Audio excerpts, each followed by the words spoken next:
안녕하세요. 세브란스 병원 신경과 김경민입니다. 뇌전증은 뇌의 신경회로가 고장나서 생기는 병이라고 생각을 하시면 좀 쉽게 이해를 할 수가 있는데요.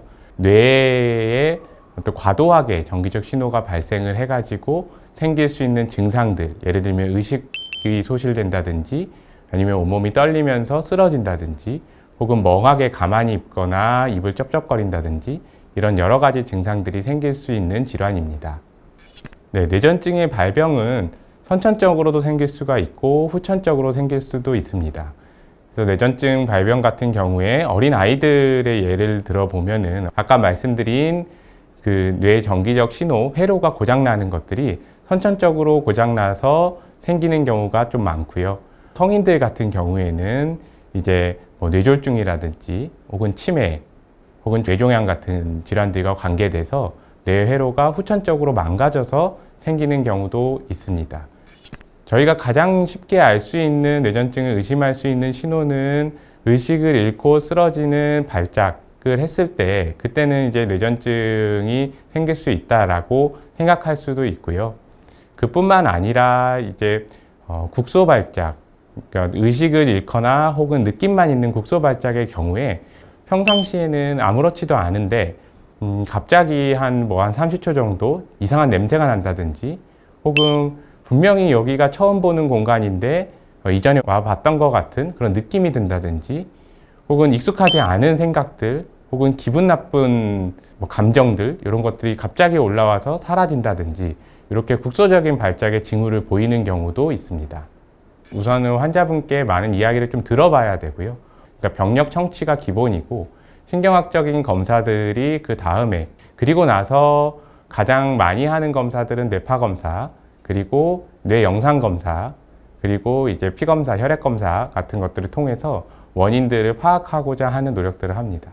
이전에는 이제 간질이라는 용어를 사용을 했었는데 요새는 이제 뇌전증이라고 용어 자체가 변경이 돼서 아예 이제 사용을 안 하고 있고 뇌전증이라는 질환들이 대부분 굉장히 많은 경우 70~80% 가까이는 약물 치료로 잘 호전이 되고 실은 약물 치료만 잘 받으면은 발작의 재발도 없이 일상생활을 편안하게 영위할 수 있기 때문에 약물로 잘 관리할 수 있는 병이다라는 생각을 갖는 게 우선이라고 생각을 하고 그리고 나머지 20~30% 같은 경우에도 수술적 치료나 혹은 어떤 신경 자극 치료 같은 여러 가지 치료 방법들을 통해서 발작의 횟수를 줄인다거나 혹은 발작 없이 삶을 영위할 수 있도록 하는 것들이 가능하기 때문에 그리고 다른 합병증의 예방들도 가능하기 때문에 꼭 이제 약물 치료나 이런 치료적인 방법에 대해서 담당 의사와 상의를 해가지고 진행하시는 것이 좋을 것 같습니다.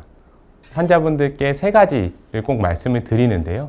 첫 번째는 이제 잠입니다. 그래서 좀 수면을 충분하게 취하고 이게 수면이 부족하거나 밤을 샌다거나 하면은 이 수면과 관련돼 가지고 발작이 유발되는 경우가 많거든요. 그래서 첫 번째 잠을 이야기 드리고요. 두 번째는 이제 술입니다. 이제 음주 관련돼서 발작이 생기는 경우가 많은데 술을 먹을 때보다는 이제 술 먹고 다음 날 이런 경우가 많고 술을 드시면은 약을 같이 드시면 안 된다고 생각을 하셔서 술도 드시고 약도 안 먹는 상황이 생기거든요. 이제 그런 경우다라고 하면은 계속 발작을 유발시킬 수가 있어서 술 드시는 거는 안 된다. 그리고 드시더라도 굉장히 적은 용량만 드시는 게 맞다라고 말씀을 드리고 마지막으로는 약입니다. 항발작 약물을 잘 복용을 하시는 게 첫 번째고요. 두 번째로는 이제 발작을 일으킬 수 있는 약제들이 있는데 그런 약제들을 처방받을 때는 담당하시는 어떤 의사 선생님께 본인이 뇌전증으로 인해서 약을 복용하고 있기 때문에 발작이 유발될 수 있는 약제에 대한 처방을 하실 때는 주의를 부탁드린다라고 함께 의사소통을 할 필요가 있습니다.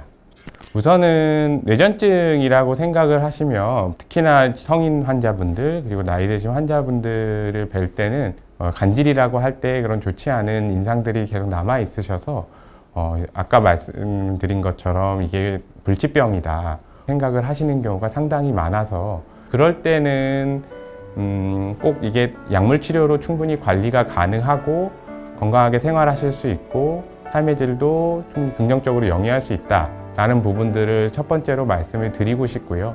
두 번째로는 여러 이제 사회적인 그런 인식이나 이런 부분이 남아 있는 것들은 이제 함께 고쳐 나가야 될 부분들이 없지 않아 있는 것 같습니다. 그래서 그런 것들을 위해서 치료를 최선을 다해서 받으시고 그런 사회적 인식 개선에 대한 노력들, 그런 것들에 대한 부분들을 꼭 당부드리고 싶습니다.